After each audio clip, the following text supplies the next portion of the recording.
As an employee, I can view my list of loans or advances or anything of that nature that will be on my record. I can see here, for example, the date I was granted to me. I can look at my records. On top of that, on my far other side, I can also see what loans I have requested, because maybe I requested for another cash advance. I can see the status from here. I don't have to bother the HR department, or if you're the HR department, you don't even have to say, oh my gosh, they're always bothering me, I'm so busy. This way, the staff can feel like they're being taken care of by the HR department without having to bother you or to disturb you on your very, very busy day. If I click the loans requested button, just like that, it takes me to the loans that I had requested. They're already pending, I can see it.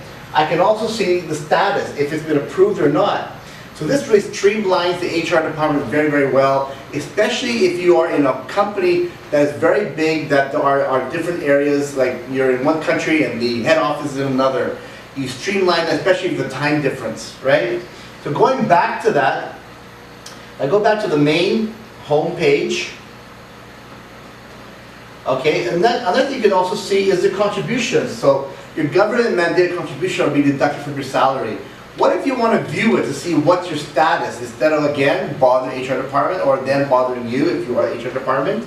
You just got to see here, for example, you click the contributions button like this, and there are different choices. There are either quarterly, meaning every 3 months of the year, or I can view it by the summary of the detail, just like that. It gives you a different format. I can view it by quarterly, like I said earlier. So different ways of viewing it. So that makes it a little more advantageous for the employee and also for the HR department. Okay. Now if I go back to the main dashboard for the employee,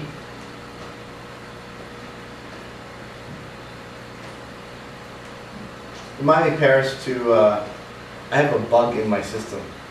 So I have to keep turning it off, turning it back on again. I have to go back to the home page. I gotta get that fixed. It happened to me yesterday.